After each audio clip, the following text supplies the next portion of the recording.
Good afternoon and welcome. I'm Barbara Schreiner Trudell, and I am the spiritual director of the Center for Spiritual Living on the Lake. And our vision is transforming humanity through the emergence of the sacred, authentic self. And I'm the host of The Joy Show. And joy is an acronym for just one you. I really believe that as we live our authentic passion and purpose, life just gets better all the way around. So, as we begin today, I would like to begin with the land acknowledgement.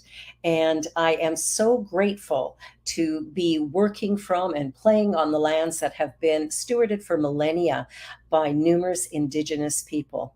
And I know that this place has been home of the Indigenous and Indigenous nations long before colonial documentation of time, and is specifically the land of the Wendat, Anishinaabe, the Mississaugas of the Credit, and the Haudenosaunee. I am so grateful to be able to spend time on this beautiful land and to honor and respect its heritage. Well, today I'm super excited. My guest today is the Reverend Dr. Dennis Merritt Jones. He is an international teacher, speaker, and author, really well known for his books. He is comfortable speaking to any audience on spiritual inspiration, whether it's secular, motivational, or something deeply spiritual. He knows that using the understanding of universal principles to draw upon gives us a great sense of understanding and deepening our relationship with life itself. So I am super grateful to have Dennis Merritt Jones with us today. Dennis, welcome. I'm Hey, so my friend. glad you're here. Me too. Thank you. Oh, I'm so grateful. Now, you have done many, many things, and I thank you for your mentoring because you've been a great part of my life over the last few months. And the books that you have authored are just so easy to understand, so beautifully simple, and it's like a roadmap to living. Can you share a little bit about the books you've got and what the Oh purpose gosh, of? sure. I can give you a kind of a nutshell, an overview. Yeah. The My first book that actually was published by a major publisher was The Art of Being: 101 Ways to Practice Purpose in Your Life. And that book is essentially designed to give the reader an experience of the fact that to realize that their purpose is not a point of arrival. The purpose is found in every given moment. Whatever lies in front of us is where our purpose for that moment lies. And our job is to be so present in the moment that we can become available to what that moment has to present to us as an opportunity to express our highest being, which is our purpose for being here is to be the vessel through which and as which infinite intelligence unfolds itself and expresses itself in unique ways. Second book would be The Art of Uncertainty. And Mm, this book has been probably the best seller of all of them because let's face it, uncertainty is something that is universal right now. It has been for the last number of years. This book was written like 10, 14 years ago, something like that, and it's still selling lots of books because uncertainty is as big now in the collective consciousness as it ever has been. So maybe even more so more after so, yeah, COVID and stuff, right? yeah. So the book, yeah, it is. The book takes the reader by the hand and processes what it means to. It culminates with an awareness and the acceptance of what I love. The poem by Guillaume Apollinaire wrote. Come to the edge, he said. They said, no, we're afraid. Come to the edge, he said. They came. He pushed them and they flew. And Yes. that's the point of the book is that we have to learn to come to the edge. We can't create anything new from within the box that we already know. We have to step outside of the box into the unknown, which is where creation takes place. Well, and that's what's so exciting about the work that you do with your books and such is that it really helps people to get to that place of letting go Yeah. and really getting into the moment, whatever that looks like, What, and standing yeah. strong, right? Which is difficult for the average bear. The Yeah. third book is titled "You're Redefining Moments," and the Mm. subtitle is "Becoming Who You Were Born to Be." I love this book because what it does is it takes the reader back to who they were the moment they were born, before the world got a hold of them and started slapping all kinds of labels on them, Yeah. including our gender, our race, ethnicity. And as we grew, we got more and more labels slapped on us, tall, short, fat, skinny, smart, dumb, ugly, rich, poor. The labels go on and on and on. So the book is designed to take the reader back to who they were before all those labels were slapped on us, and to realize that at that beginning point of who we came here to be was pure essence of divine intelligence and love, and to learn how to redefine ourselves in this moment based on that definition rather than what the world has told us we need to be in order to be loved and approved of Yeah, that's and accepted. yeah. And then go ahead. I'm sorry. No, I was just going to say that's so perfect. I have a daughter who's 17, and I remember what she was like right before she went into school. She was fearless. Mm. Like she would just take the world by the reins and be her fabulous self. And when she got into school, she started to pull back. Now, Mm. fortunately, she's been in this teaching for all of these years. Yeah. So she has a strength within her that is just remarkable. But I love this because this is a book I might introduce to my youth group that's starting next month Yeah. because again, they're getting messages that tell them they're not good enough, or, Yeah. they need to dress in a certain way, or they need to act in a certain way, or they have to speak in a certain way. And they're being, sort of pushed and pulled by society. And, giving them a roadmap back to truth would be a really powerful starting place. I think I'll Well, pick up. I agree with that. I dedicated this book to my daughter Yeah. because she is probably one of the most authentic human beings I know. She was Yeah. 19 years old when she came out, and it was an amazing thing to watch who she became after she owned all of who she knew she was, Yes. and it's marvelous. And so I dedicated the book to her, which is guiding each of us to go back and by means of redefining ourselves, access our authentic voice and express who we are in the world. Wow, I love that. And that's what this show's all about. I'm hoping by the various interviews I do that people hear something that says it's okay to be me. Yeah. And I remember a few weeks back, I interviewed a transgender man who is a police officer here in Southern Ontario. And so that's kind of an interesting story. And him sharing the importance of being who he really is and standing in that, regardless of where he is and who he's with, but being that whole human that he's always been. And that excites and delights me, you know. Well, that's the challenge for each of us is you don't have to be transgender or gay or any other particular No, thing that in order to not be authentic. What the key is to learn to be willing to courageously bring our authentic self to the world, because until we do, we're not being transparent. We're not being honest with ourselves or the world. And there's an amazing thing that happens with spiritual and emotional freedom when we own who we truly are and we're willing to share it with the world. As one author wrote, our purpose is to live out loud, to yes. arrive at who we are and then live out loud unapologetically. Oh, that's beautiful. I remember taking a creative writing course in college a number of years ago, and the book we used was, Stand Naked to the World. And Mm. that's such a great vision to me in that that allows for our vulnerability, that allows for that raw possibility. And as a creative writer, you have to do that. You have Well, to put well, your as you know from the circles that we're in, one of the things about writers is they have to get used to the idea that not everybody's going to love what they say or do.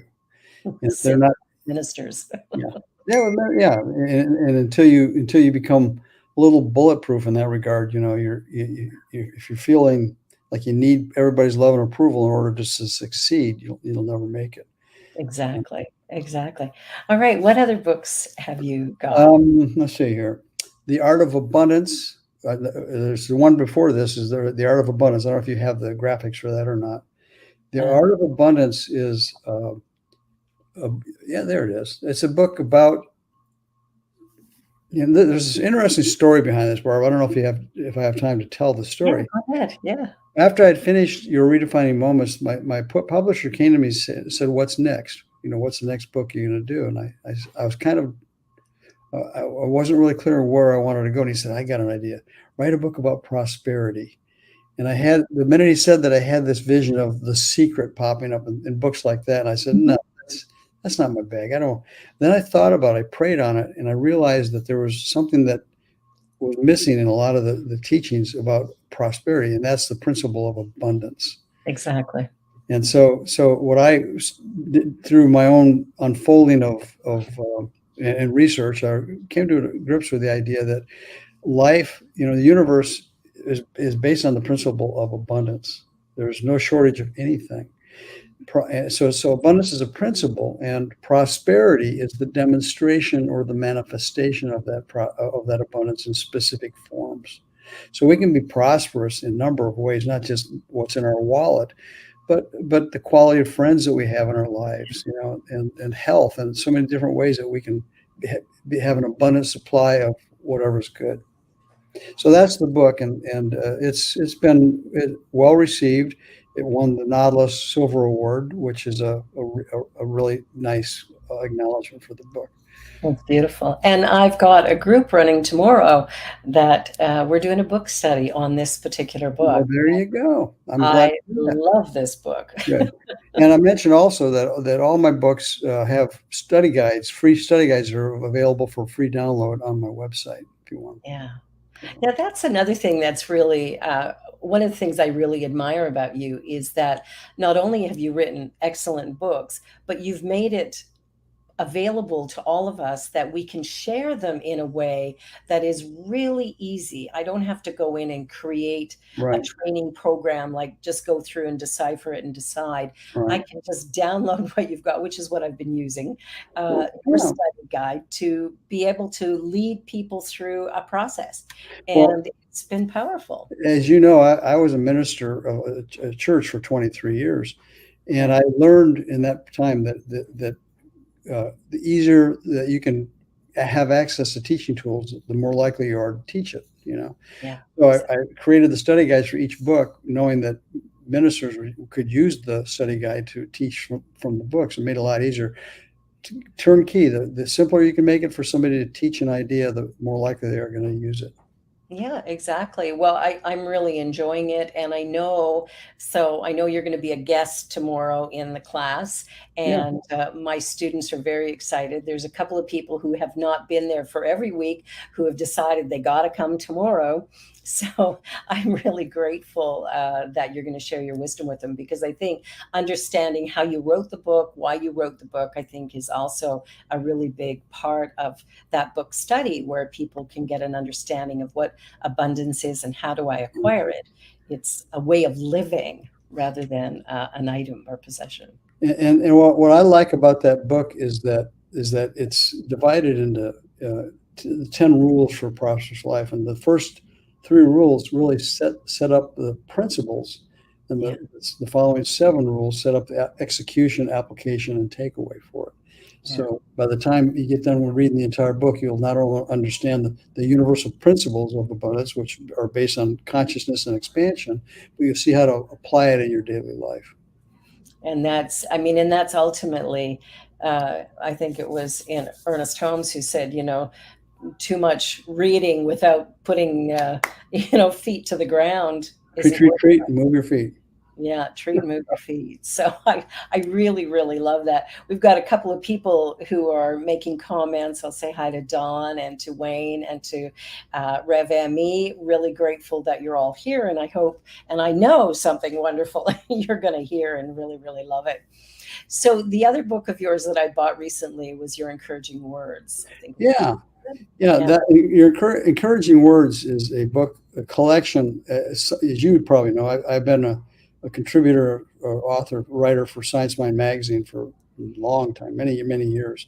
So, encouraging words is a collection of essays and articles, most of them from Science Mind magazine, that I put into this book that all thread together with a common idea that who you are makes a difference. Who you are matters. And as you read the articles, you'll see that thread running through all of them. and it's so important right now with the world the way it appears to be, I believe it's doing a waking up, and that's why it looks a bit messy. So I look at Yeah. all of it with gratitude, going, it's like doing spring cleaning. When you can see the dirt, you can wash it away. And I think that's how we arrive at healing.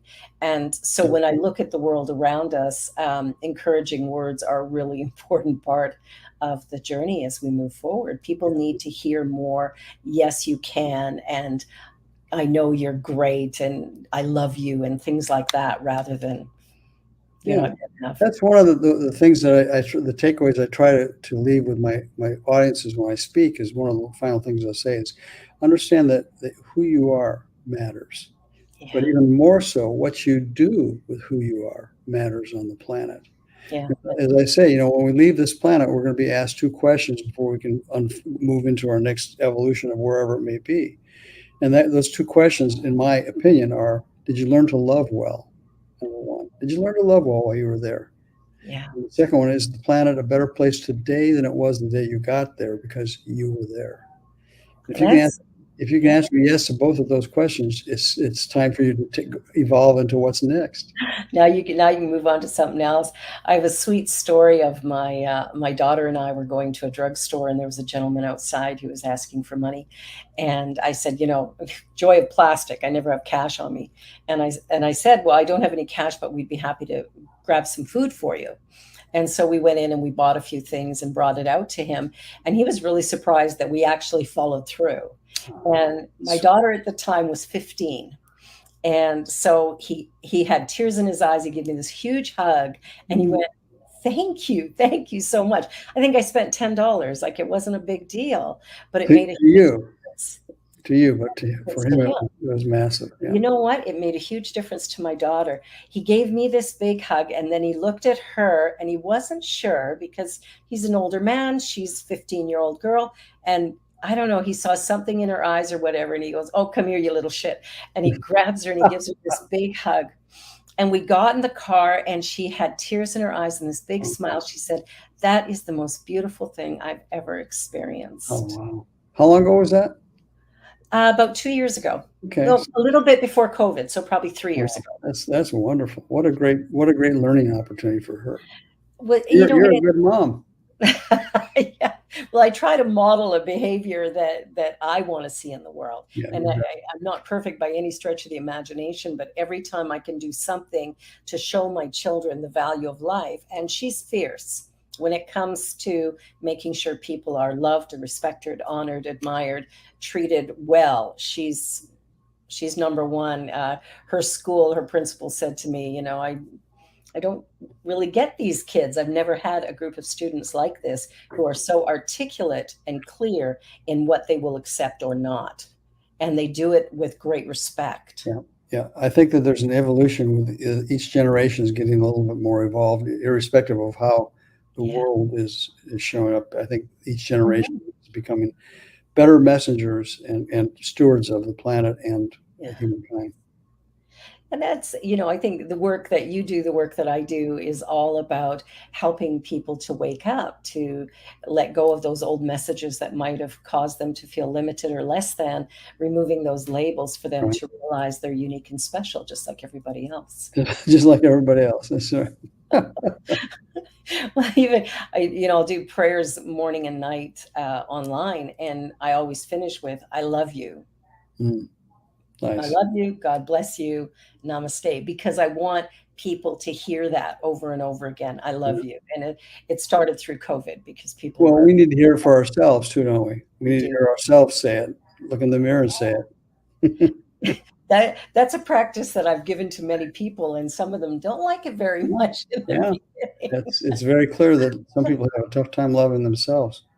Exactly. Oh, and Reverend Karina is here with us. Hey, Reverend Karina, I talked to her just recently. Yeah, yeah. So she's here from Puerto Vallarta, and I'm not sure where Deja is right now. She's in Mexico City or which place she's in. She travels amongst family. But so, tell me a little bit about your journey to becoming a minister, to becoming an author. Like, what was it for you to find your authentic voice and then to be willing to share it? Well, I discovered science of mind in probably 1977, and I Mhm. was married at the time, and my life was a living hell. Frankly, I don't know how else I can put it. I was transitioning out of a career as a musician into a career in real estate and mortgage banking. In my life, I was not a happy camper, and I was going through some real horrible times as far as emotional, not physically, but emotional relationships and whatnot. And one night I was watching television, and I switched on a channel that I was watching the baseball game, and it was between innings, so I was channel surfing. And the next channel over is this guy sitting behind a desk with a beautiful blue suit on, and his name was Dr. Frank Richelieu. Oh, nice. And he said the words I needed to hear in that moment. One of my fundamentalist friends had me convinced that the devil was after me, Oh, and I was living in quite a bit of fear of that, frankly. And the sure. very first words out of his mouth as I turned at the channel he was on, he said, "Friends, I have to tell you, there is no devil. We create our own devils." And I go, "Whoa!" And that was the beginning of a love affair with science of mind, which Wow. was how many years ago? 40 plus years, you know. And so that was how I began my. I sent away that day for uh, materials. We'll find out where the local church was, etc. Yeah. And I began my attending one of the local Science of Mind religious science churches at that time. And through that affiliation, I started taking classes and learning more and more and more about the principles that we teach in Science of Mind. And I discovered that I was becoming a different person. And how I knew that was some of my friends who I'd known before I discovered Science of Mind, we'd have a weekly poker game. Yeah. And over the months that I started studying the teachings of Science of Mind, my friends would say, "What's going on with you? You're different. You're different. You've changed." And I just smiled. I said, "You're absolutely right." And they were able to observe that who I was being redefined from the inside out as a spiritual sacred being living in this skin suit, this body of flesh and bone.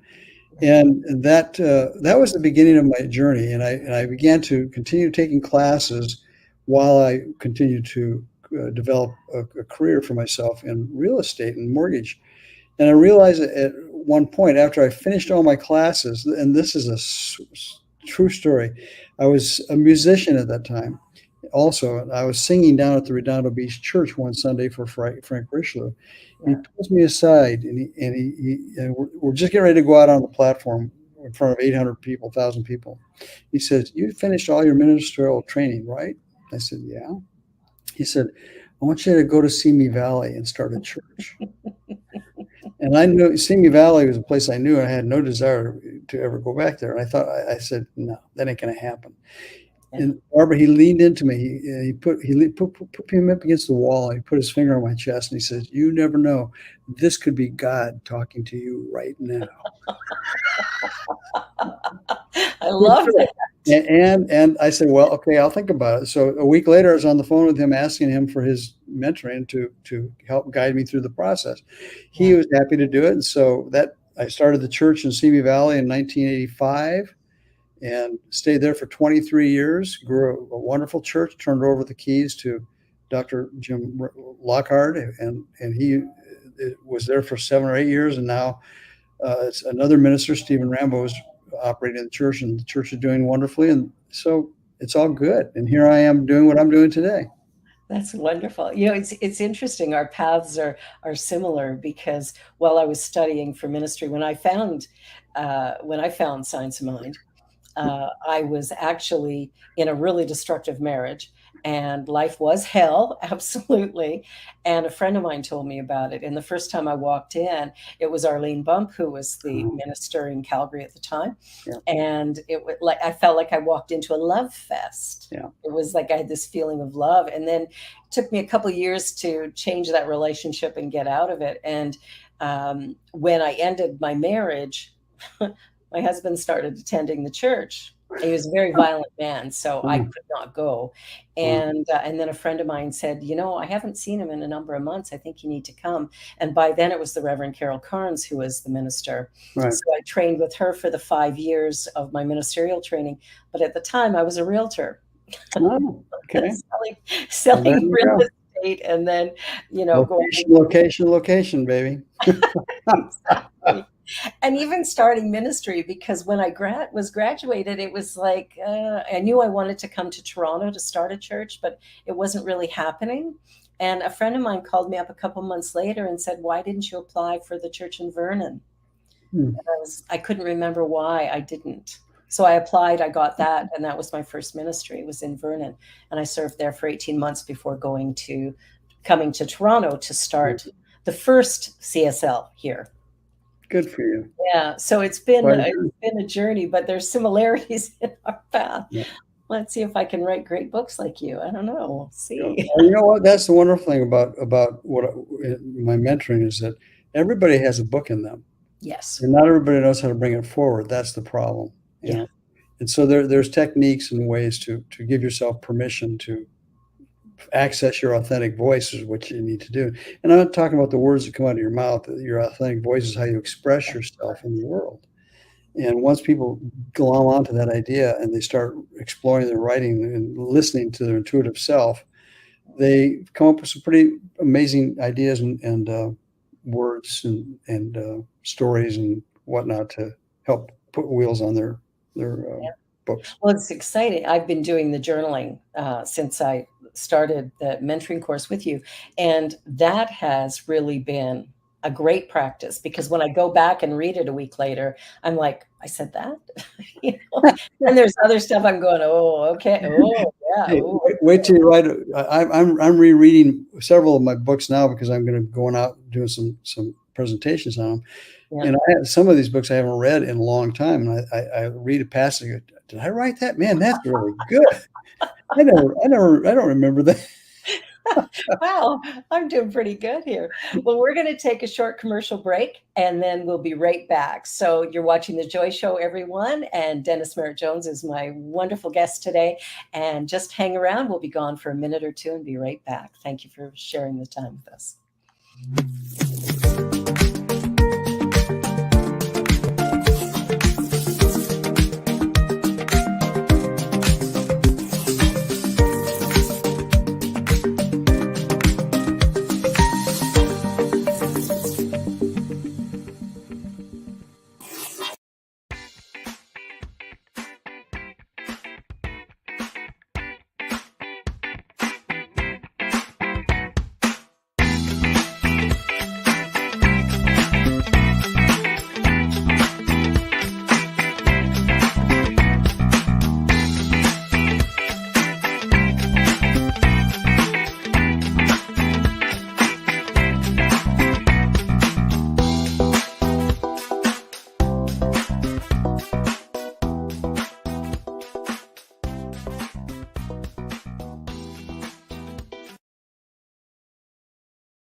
And we're back. So, we've been talking about the incredible books that Dennis Merritt Jones has written, but also his path through ministry and how he got to this place. So, welcome back, everyone. And Dennis, tell me a little bit more. So, I mean, you've gone through the from hell to heaven, which of course are not destination places, they're the here and now. And what is the biggest difference, do you think, in your life today as compared to when you first found this teaching? Inner peace. Ah, yes. That's I learned. Early on to communicate that peace is possible for everybody. But the world peace is not going to happen until every human being has found inner peace within themselves. We know that. Yeah. That's why I sign all my communications and my letters, peace, Dennis, Peace. because I Yeah. want to affirm. It's an affirmation for me. But probably what I grew to understand, Barbara, is that I'm not going to change the world by beating on it. I'm not going to.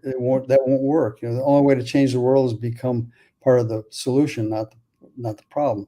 In Yeah. order to do that, how I understand my role in it is that I participate in adding something to the collective consciousness on a daily basis. Yeah. Collective consciousness meaning the sum total of the humankind, that the consciousness that surrounds the planet, with contributed to by every human being who's ever lived and is living now. And so the more people that can contribute something to the collective consciousness that is established in peace, harmony, balance, equanimity, kindness, compassion, the world slowly will become more acclimated to those ideas. You wouldn't think so by what we see on the news right now. That the world's, it appears though it's on fire and it's really falling apart. But we have to know that, as the great teacher said, this too shall pass. Yeah. This too shall pass. So for me, the greatest shift has been inner peace, which doesn't happen by snapping your fingers. It happens by deepening your sense of who you are in relationship to the whole, WHOLE, the presence, God. And the more I over the years, I've been able to personalize that and eliminate any belief in separation between myself and infinite God, infinite intelligence, God, beloved, whatever you want to call it, the more inner peace that I was able to claim in my own life. And I try to remember that as I teach people and I work with people and talk to people, that peace is a possibility that is always there in every given. It's kind of like silence. You may hear noise going all around you, but underneath it, there's peace. If you strip away the noisemakers, peace is there.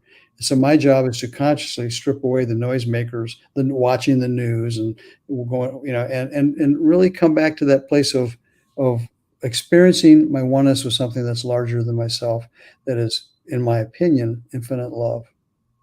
I agree. I agree. And it's interesting. I mean, Gandhi said years ago, be the peace you want to see in the world, right? And I sign everything with love, and it's because that is that uniting force. And it's interesting how whatever seems to be lacking from our experience sort of calls us into, as we redefine, as we go back to the beginning, we realize that we always were that, whatever that message is. My husband is a comedic actor, and he grew up in a home where there wasn't really a lot of joy, and he's bringing joy and laughter, especially to children and different communities, like being that very present, joyful presence and finding humor in the most unusual places. We're driving down the street and you'll see a sign that's written kind of differently, and he'll read it, but the way he reads it causes a big laugh. And there's just something about that. And for me, I always felt, I went through this journey of my life where I never felt loved. It's like, what is that? And so I had to find it for me and to love myself, which then has allowed me to find love for others to be super easy. But it's that journey. And I think, when we think about the news, I don't watch the news because I just cannot. And with that 24-hour news cycle, it's like bombarded. one story's repeated 1,000 times. So now it sounds like 1,000 stories. Yeah, that's because drama sells. That's Yeah. That's simple. I love the title of your show, The Joy Show. In one of my keynote talks, I talk about in the art of being on purpose. I talk about, there's 3 questions that you can ask yourself on a daily basis to see how well you're doing at being who you came here to be. And the first question is, am I having fun? Am I having fun? And joy in its highest vibration. Fun is joy in its highest vibration, which is, it oozes through our pores. And not enough of us take time daily to give ourselves permission to have fun. Exactly. My eldest grandchild, when I think at the time she was maybe 2 or 3, I was visiting my daughter's house, and there was a big puddle outside. So we went outside and we were jumping in the puddle. And my daughter is like, oh my God, what a mess. But I'm sitting back having so much fun, because when I was a little girl, I got beat for doing that. And I thought, no, we're sending new messages here. We're going to do this, and we're going to do it together, and we're going to have fun with it. But I think we tend to sometimes take life too serious. We think it's, yeah, just a guess. But it's like relaxing and going, this moment is what this moment is. Well, And I have I have a theory: high involvement and low attachment. Be highly involved in the present moment and whatever you're doing, and hmm don't be attached to the results and how it ends up, and you're going to be happy. exactly right. I shared with you at the beginning of the show that, oh, look at Oh, this. there's one of my teachers right there, Mac Doodle. He's laying right at my feet here. Oh, And, what a doll. He's so cute. uh, he's a Yeah. great teacher. Dogs are marvelous teachers of principle. To be Oh, present in the moment, unconditionally loving. They don't speak badly of anybody. They don't gossip. There's all kinds. All he does is check his P mail every day when he's out on his walks. So and isn't that the best? yeah, I have a little dog, a little Jack Cheat, and we go out for walks twice a day. And when we go out, man, I don't get much walking in. I'm doing a lot of standing while he's yeah, sniffing. yeah. That's what dogs do. That's how they communicate. It is. It's so good. That's such a great photo. I love that Yeah, photo. thank you. Yeah. And Yeah. what's your dog's name? Mac Doodle. Macadoodle. Mac Doodle Super Poodle. He's half golden doodle and half labradoodle, which makes Oh, him a double doodle. double doodle. I love that. I love it. I Incredibly have smart, not be athletic. joyful. Talk about playful, man. He's 12 and a half years old now, and he still just has this just kind, gentle spirit that he's Uh, always ready in the moment to play too. yeah. Yeah, that's ours too. Ours is 11. And, as soon as he gets a little bit excited, that tail is just moving so fast. You wonder, like, how on earth can he move it as Yeah, fast as he does? But it's so cute. And he brings joy. He brings joy everywhere he goes. And he's really a peaceful little quiet guy, even though he's Jack Russell Chihuahua mix. yeah. I He's have like quiet and calm. my friend Alan Cohen wrote a book called once called "Are You as Happy as Your Dog?" I love Alan Cohen. I've got his Joy is Your Yeah, he's Compass. a good Joy guy. is my compass. Yeah. Yeah. I think dogs are a great example. Not cats so much. I have two cats, but they're a little more standoffish. But the dog is like always ready. Like he'll be sound asleep by the door and I'll go up and jiggle his leash or say, "Hey, Cyrus." And he's like, Yeah, "Let's go." and they don't put a guilt trip on you because you went away. They're just happy to see you. Exactly, exactly, all the time. I think that's one of the things that I would like to see more of when it comes to our children is that we reduce some of the pressure that we place on them and allow them to find their rhythm and their unique voice as young as possible rather than going you have to do this or you have to do that or you have to be this or don't make a noise in church because you might offend Right. somebody over here. It's like churches should be, in my mind, I love my spiritual center and I want it to be as noisy as can be. It's like let's bring life to this place rather than it has to be rigid and stuck down. I mean, little children make noise and they should be allowed to. Okay. There's two schools of philosophy on that. I agree with what you're saying, which is why we built in a crying room at the back of the Yeah. sanctuary, so kids can be part of the Yeah, service with the thanks. parents, and Yeah, still the joy and noise from the kids did not invade on those people who didn't have kids or want to be. exactly. Yeah. Yeah. So it was trying to find a balance between the two. Yeah, and I think that's really great when there is a room, especially for babies, because that can be more distracting. But a little one who's standing up on the pew and looking at the person behind them and smiling, like that to me is just joy expressed. When my youngest daughter was really little, we've got video on YouTube of me doing a Sunday lesson, and she's about a year and a half or 2 years old, and she's wrapped around or got her arms wrapped around my leg.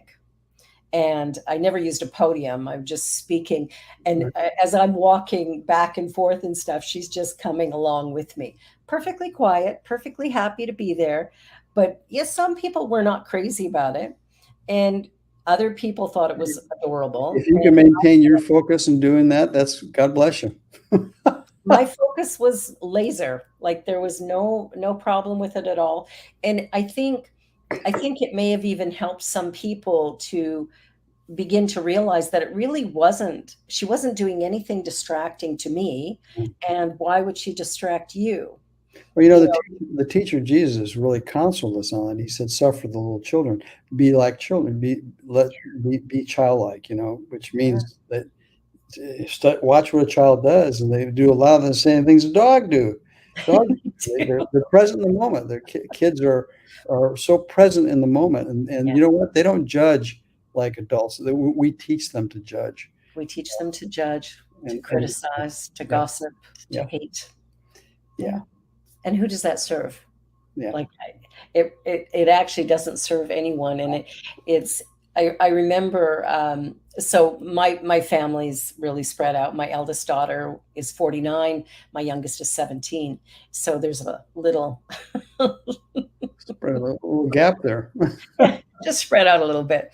But what's interesting with my youngest is it's a very different experience because I'm a very different person today than I was when I had my first three kids. But it's interesting. I was at school because she was having challenges with math.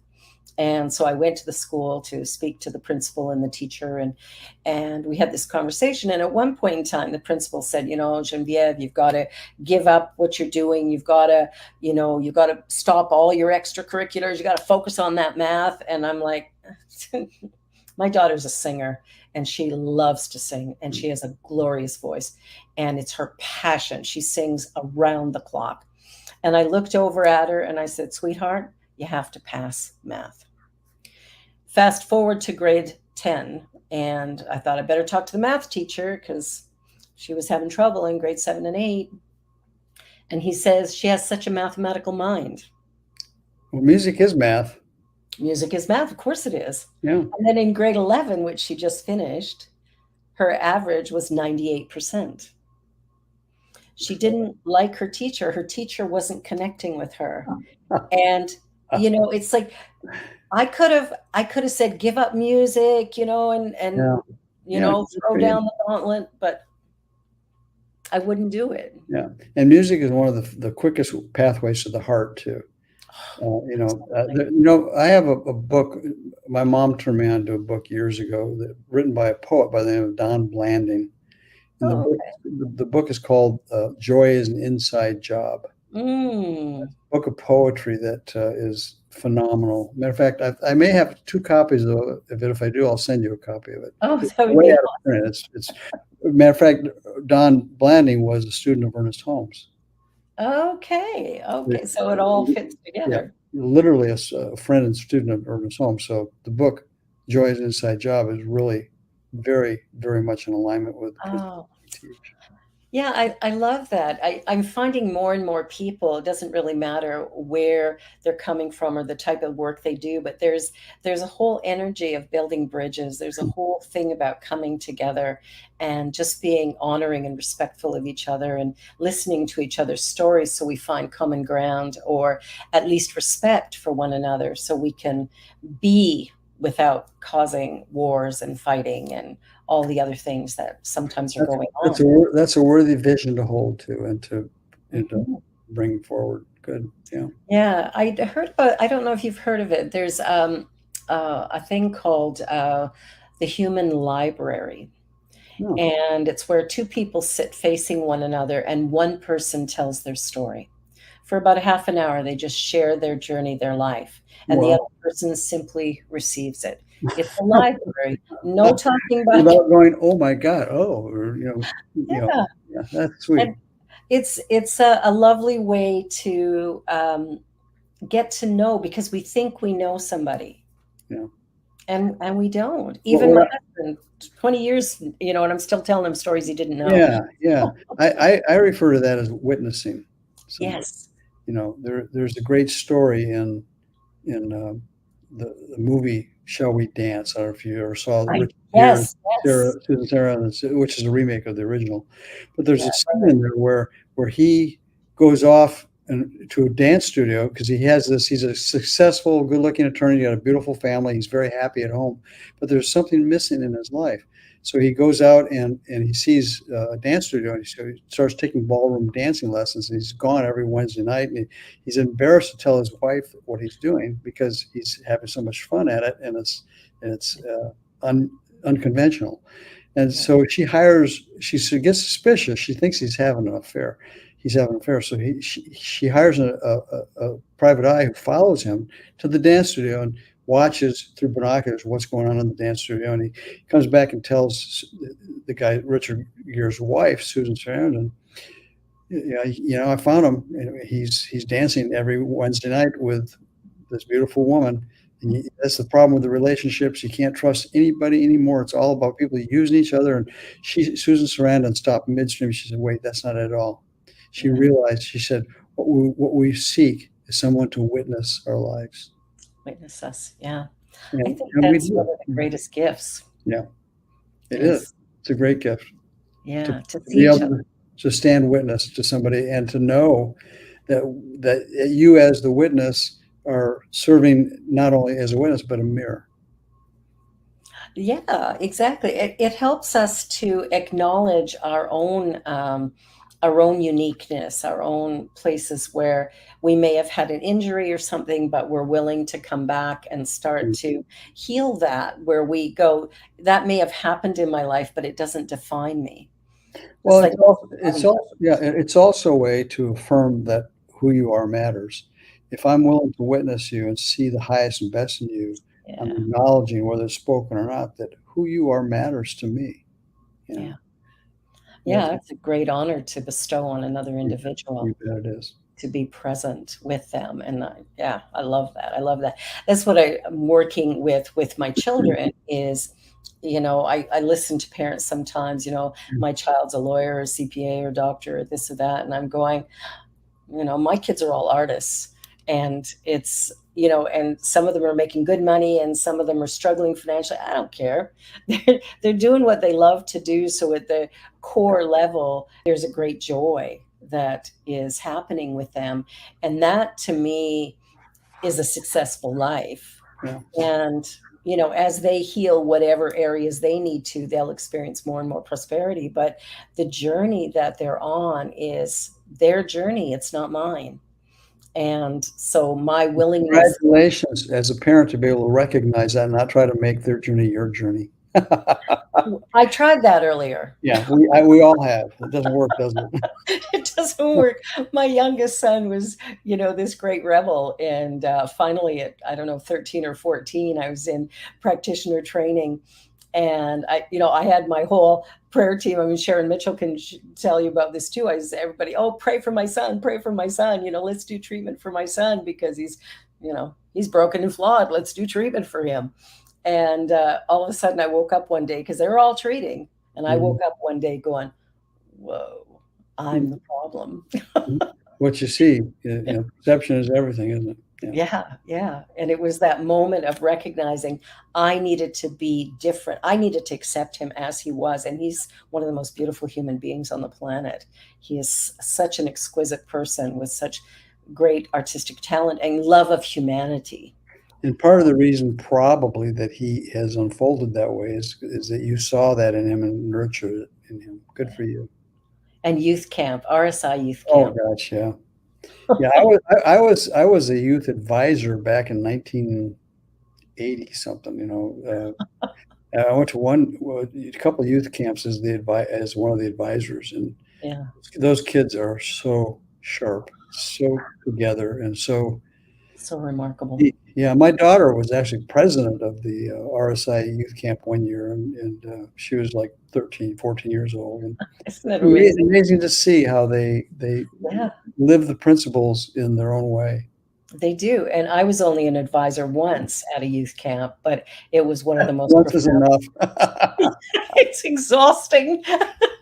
The kids don't want to leave, and the adults can't wait to get home. Yeah. Yeah, But sleeping in it a sleeping bag was not my favorite thing to do, but, you gotta be where you are. Yeah, I really loved it, and I think there was something in it that helped me heal as well, in that, the traumas I had as a teenager, I was still carrying those, Mm, and being with those kids and going through that practice, and we drove from Calgary to California, yeah, so there was 4 teenagers and 3 adults that's a in a long van for 4 days each way. Well, what the kids do at the teen camps is they make it a safe place, and the advisors really are aware of that. They Yeah, make it a safe place for these kids to be who they are and yeah. to share that uniqueness that they are and nurture that. And by the end of the week, these kids are just so deeply in love with each other spiritually and emotionally that they come home transformed. They do. They do. My son was changed at depth, Yeah, from that experience, and he went twice, I think. yeah, Um, and some of them will maintain those friends for their lives too. The yeah, people they yeah. met. I think he's got a couple of them that he still communicates with, and he's now, what, 40? Well, he just turned 40. So, it's like, You're that's dating a long yourself. time. Uh, You're dating yourself. You don't look that old to have a 40-year-old. I have a daughter who will be 50 in March, Oh so, my God. That's yeah, funny. it's like, you do what you can. But I love the idea of just respecting people where they are and finding the common ground and giving up our idea of I know best. Boy, That's there's a profound thought right there. Yeah. Yeah, yeah, Yep. because I don't know anything. Yeah. you know. Yep. I'm writing a piece right now about arrogance and ignorance and how they go together. You know, Oh, nice. and learning how to transcend that, Yeah. as a culture. It's interesting. I don't read the Bible a lot. I always found it kind of hard to understand. And then I had a teacher over the last 10 years who really helped me to get a sense of it. And my favorite book is the book of Job. Mhm. And Job's journey, of course, was very much, I know best, and I'm going to look after all these broken people. And then he got his smack down. Boy, And, you know, but he transcended. he He came did back. transcend. Yeah. So we, I love the scriptures. I was very blessed by my teacher. My primary teacher is William Curtis, yeah. who was a Bible scholar. And Uh, so every class, every Sunday, we would get biblical stories and the metaphysical yeah, interpretations it's of them. And it was interpretation. profoundly important in understanding the Bible. Scriptures can be interpreted as a living, breathing document that is applicable to our lives today. Right today, it's a perfect document. In fact, my teacher, well, I had CSL Toronto for 11 years, and when my dad died is when I stepped away, and I found a UFBL church here in Toronto, and I started attending there. And the Reverend Evan Reed I mean, he knew the history, the metaphysics, he could recite the Bible, just Yeah. like it was part of his existence. And so I took all of his classes, and oh, he just made it come alive for me. And he kept saying to me, just open it up. And when you read a passage, just sit with it. Let it sink in. What does it mean to me today? And he said, you will get the metaphysical. Yeah, understanding the parables and the idioms Mm, are key too. absolutely. I love the Old Testament, but I love the New Testament too. Best. Yeah. I think Jesus summarized his entire ministry into two phrases. I couldn't quote where there are in the script in the Testaments, but the first thing he said is, he taught the idea that I and the Father are one. There's only one of us here. God is all there is, and I'm one with it. Yeah. Oneness. The Yeah. second thing he taught was, "It is done unto you as you believe." What do we Oneness and the law of mind in action. Go figure. It's exactly what we teach every week, constantly. It's what we write about. It's what we share in our Yeah. conversations. And Ernest Holmes said something profound about that too. He was truly a Bible. He was, yeah. He said that we do not look to Jesus or as the only, you know, what was the term? Let me think of it. He said The only Son we, of God. Or we don't we don't proclaim that Jesus is not the Son of God. We proclaim that every man and woman is also the son and daughter of God. That's my paraphrase of what he said, but it's yeah. profoundly meaningful. Yeah, because when we get that, right, we're all created from the same source and substance. And of course, we see that in science today Yeah. when we look at, quantum physics and stuff, that whole idea of energy is everything. And it's, when I read Ernest Holmes and he's talking about the ether, back in the early 1900s, before we had the ability to really see Yeah. what matter Energy. looks like. Energy. Yeah, we can see the energy. It's like I look at that and I go, wow, like this is just juicy, juicy stuff. It's exciting to every time I pick up the Science of Mind, it's like reading a brand new book again. It's like I open up a page and it's like I know I've read it before because I've read it cover to cover Yeah. times. Yeah, I could show you I think I shared this with one of the circles. I've gone through like 4 or 5 Science of Mind textbooks in my life, Yeah, and every one of them fell apart on me because I read them so much. I highlighted and underlined and wrote in the columns and stuff. So those are living documents too. they Because are. it's fun to go back and look at my Science of Mind textbook from the 80s, in the early 80s to the 90s, and even my textbook when I started teaching, because I'd Yeah, highlight and underline and write in the columns and stuff. It's kind of a depiction of the evolution of my understanding of Science of Mind as I grew. yeah, Remember, I've said on a number of occasions, we have to teach what we want to learn. yeah, yeah, absolutely. I think that's one of the things that for me, looking at my parenting after, yeah, guiding people to purpose. I love that. Yeah. The whole idea of, with our youth and stuff, I've written programs for elementary school, and just again getting the message out that, the things that we say have power, that what we put out, especially online, is there forever. And so we have to pay attention to what we're doing and how we're doing it. And I've written a children's book that I'm hoping to get published soon that is all about how unique and special we all are. And it's just getting these messages out to the younger people, but also parents. And I remember years ago, I kept telling Reverend Carol, you got to have a youth group. You got to have a youth group. You got to have a youth group. And one day she looked at me and she said, oh, for crying out loud, just start a Start. youth group if you want one so bad. Watch what you ask for you. Yeah. So I did. And what was interesting was we would get anywhere from 17, 18, 19, 20 kids who would come Sunday morning. Yeah.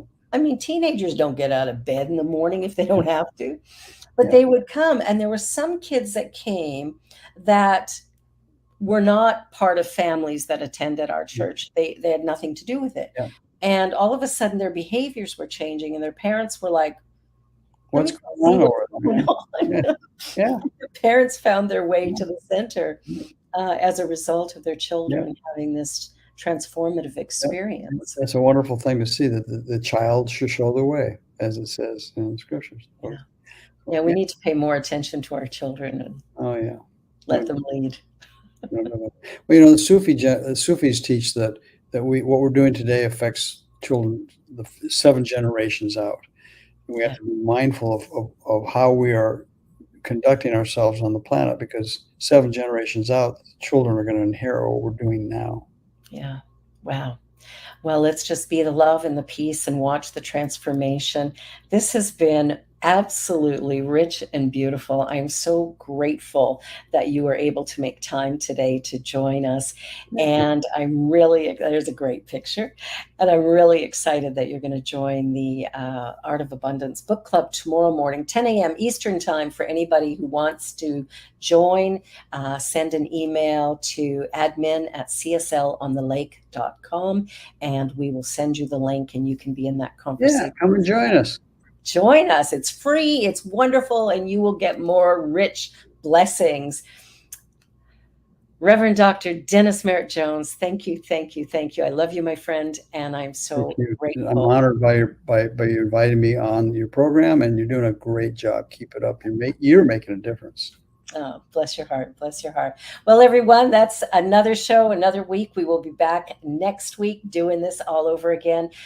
Please join us. And hey, stay tuned. You'll see everything on YouTube if you want to watch this show back a second time. Have a great week. I love you. God bless you. Namaste. Peace.